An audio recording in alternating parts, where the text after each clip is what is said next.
पोषण की निम्नलिखित चरण बताया, हमने बताया कि पोषण निम्नलिखित चरणों से होकर पूरा होता है, जिसमें हमने पहले क्या बताया था, अंतर्ग्रहण। अंतर्ग्रहण का मतलब होता है कि भोजन को मतलब लेना, ठीक है, भोजन को खाना। अब चाहे वो जीव हो या फिर जंतु हो या पौधे। जीव जंतु क्या होते हैं, दो तरह के होते हैं। क्या होता है, एक कोशिकी और एक बहुकोशिकी। अमीबा कैसा है, अमीबा कैसा है, एक कोशिकी है। तो देखो जो बहुकोशिकी होते हैं उनमें अलग अलग कार्यों के लिए अलग अलग कोशिकाओं से अलग अलग अंगों का निर्माण हुआ होता है, जिसे हम क्रम विभाजन कहते हैं, है ना। हर कार्य के लिए अलग अलग होते हैं। जबकि कोशिका में क्या होता है, सिर्फ एक कोशिकीय जीव होता है, सारे काम उसी एक कोशिका के माध्यम से ही होने हैं, ठीक है। तो सोचो कि हमने कल पढ़ा था कि अंतःग्रहण जब हमने पढ़ा था तो उसमें क्या था कि हम अपने हाथों से मुंह में खाते हैं, या फिर जो कुत्ते होते हैं, या कुत्ते के बारे में हमने पढ़ा था कि कुत्ता क्या करता है, मुंह से डायरेक्ट खा लेता है। या फिर हमने हाथी के बारे में पढ़ा था कि हाथी क्या करता है, अपनी सूंड से पहले उसको उठाता है और अपने मुंह तक ले जाता है। लेकिन कोशिका के पास तो ना तो मुंह है, ना तो क्या है, हाथ है, और ना ही ऐसा कुछ सूंड जैसा है। तो फिर वो कैसे करता है, तो देखो कोशिका में भी यही सारी प्रक्रियाएं होती हैं, बस उसका तरीका अलग है। कोशिका में क्या होता है, कोई भी छिद्र नहीं पाए जाते हैं। क्या क्या, कोशिका में कोई भी किसी भी प्रकार का कोई छिद्र नहीं पाया जाता। यह जो प्रक्रिया होती है, विशेष माध्यम, एक विशेष प्रक्रिया होती है जिसे हम क्या कहते हैं, कोशिका भक्षण। क्या कहते हैं, कोशिका भक्षण। सेम ऐसा प्रोसेस होता है जैसे आप लोगों ने पढ़ा होगा एक प्लांट के बारे में, जब हमने पढ़ाया था, अभी नहीं पढ़ाया, आपको पढ़ाएंगे 9th में पढ़ा होगा कि एक प्लांट होता है, वो ऐसे फूल जाता है, फिर उसमें कोई कीट आके बैठ जाता है तो ऐसे बंद हो जाता है, और फिर उसका वो क्या करता है, बहुत सारे अम्ल छोड़ता है, जिसकी वजह से उसका डाइजेशन होता है।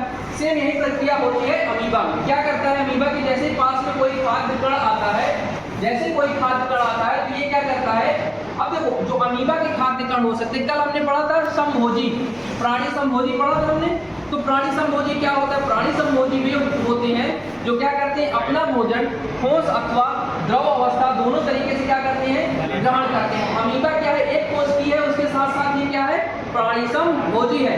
इसको तरल मात्रा में अगर पोषण के पदार्थ मिलेंगे, पोषक तत्व मिलेंगे तो भी रिसीव करता है, अगर ठोस पदार्थ में, ठोस रूप में मिलेंगे तो भी लेता है। इसीलिए हमने आगे लिख दिया है। अब जैसे इसके पास में कोई क्या आता है, तत्व आता है, भोजक पदार्थ आता है, तो उसको क्या करता है, अपने फुटपाथ मतलब उंगली नुमा एक संरचना क्रिएट करता है, और उससे क्या करता है, उसको कैप्चर करता है। क्या करता है, कैप्चर करता है, और कैप्चर करने के बाद उसको कोशिका के अंदर एक खाद्य रिक्तिका बनाता है।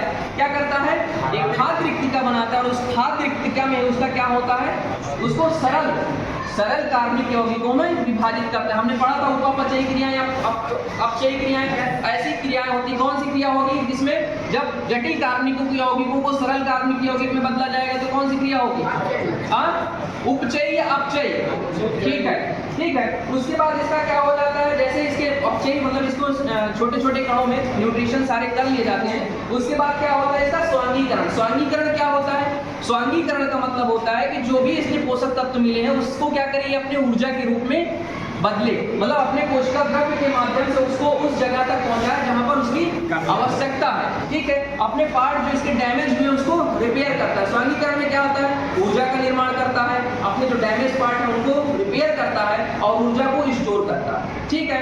इतनी क्रिया होने के बाद फिर से ये क्या करता है, इतनी क्रिया होने के बाद ये करता है बहिक्षेपण। क्या करता है, बहिक्षेपण। बहिक्षेपण का मतलब उत्सर्जन, जो वेस्ट पदार्थ है उसको बाहर। क्लियर है इतना, किसी को डाउट है? जब अंतर्ग्रहण में क्या हुआ, अंतर्ग्रहण में सबसे पहले इसके पास में कोई पोषक पदार्थ आया, उसको इसने अपने कूटपाद में, अपने कूटपाद में फंसाया। उंगली नुमा संरचना होती है, फंसाने के बाद उसका खाद्य रिक्तिका जैसी एक जगह हो सकती है। उस कोशिका के अंदर क्या बना, मतलब अमीबा के अंदर क्या बना, एक खाद्य रिक्तिका बनती है जहाँ पर बहुत सारे एसिड आते हैं। उससे क्या होता है, इसका पाचन होता है। पाचन होने के बाद फिर क्या होता है, जो पाचित पदार्थ या तत्व मिलते हैं, रिसीव होते हैं, उनको क्या करता है, अवशोषण होता है। अवशोषण होने के बाद उनका क्या होता है, स्वांगीकरण। स्वांगीकरण मतलब ऊर्जा बनाना, जरूरतों को पूरी करना। उसके बाद फिर क्या होता है, बहिक्षेपण। इतना क्लियर है? किसी को डाउट है? अगर किसी से पूछा जाए तो बता सकते हो? किसी को अगर डाउट है तो पूछ सकते हो। अभी किसी को कोई डाउट है तो हाँ, ठीक है, बैठो। देखो हमने कल बताया था, फिर से वही चीज बता रहे हैं कि कोशिका बंद करें।